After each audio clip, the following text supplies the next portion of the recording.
నమస్తే 9 TV Telangana news కి స్వాగతం.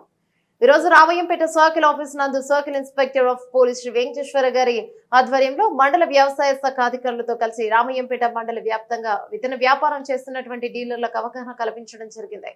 సందర్భంగా మాట్లాడుతూ విత్తన నియంత్రణ చట్టం 1983 లోబడి అందరూ విత్తన వ్యాపారం చేయాలని, ప్రతి విత్తన డీలర్ లైసెన్స్ కలిగి ఉండాలని, అదేవిధంగా లైసెన్స్ యొక్క గడువు తేదీని సరిచూసుకోవాలని మరియు అధికృత విత్తన కంపెనీల నుండి మాత్రమే విత్తనాలు తేవాలని, విత్తనాలు తెచ్చేటప్పుడు తప్పనిసరిగా ఇన్వాయిస్ మరియు ప్రిన్సిపల్ సర్టిఫికేట్ కలిగి ఉండాలని, విత్తనాలు అమ్మేటప్పుడు ప్రతి రైతుకు బిల్లులు తప్పనిసరిగా ఇవ్వాలని, ప్రతి బిల్లు పైన రైతు యొక్క సంతకాలను తీసుకోవాలని, పోలీస్ మరియు వ్యవసాయ శాఖ అధికారులు తనిఖీలు నిర్వహించినప్పుడు సహకరించి రికార్డులను చూపించాలని, కల్తీ విత్తనాలు అమ్మినట్లయితే చట్టపరమైన చర్యలు చేపట్టబడతాయని డీలర్లకు సూచించారు. కార్యక్రమంలో మండల వ్యవసాయ అధికారి రాజ్ నారాయణ్ తో పాటుగా sub inspector of police Ranjith మరియు ఇతర అధికారులు కూడా పాల్గొన్నారు.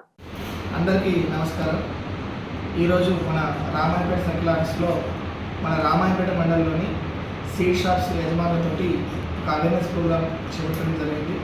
ఇందులో ముఖ్యంగా అందరికీ తెలియజేయడంగా ప్రతి ఒక్క షాప్ కూడా ఖచ్చితంగా డిస్ట్రిక్ట్ అగ్రికల్చరల్ ఆఫీసర్ నుంచి లైసెన్స్ కలిగి ఉండాలి. ఆ లైసెన్స్ కూడా డేట్ ఎప్పుడు ఎక్స్పైరీ డేట్ అవుతుంది అనేది ఒకసారి మళ్ళీ చెక్ చేసుకోవాలి.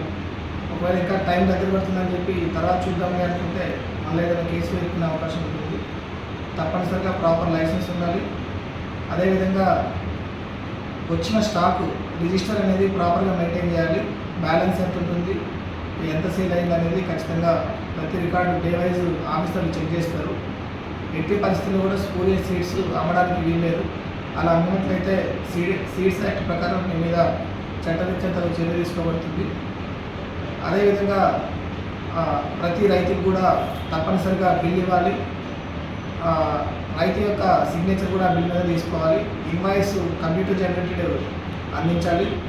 లేనట్లయితే ఒక బిల్ బుక్లో నుంచి ఒక బిల్ అయినా కూడా ఇవ్వచ్చు. బట్ స్టాక్ అనేది ఎట్టి పరిస్థితుల్లో కూడా స్పూరియస్ సీడ్స్ ఉండడానికి వీలేదు. Thank you.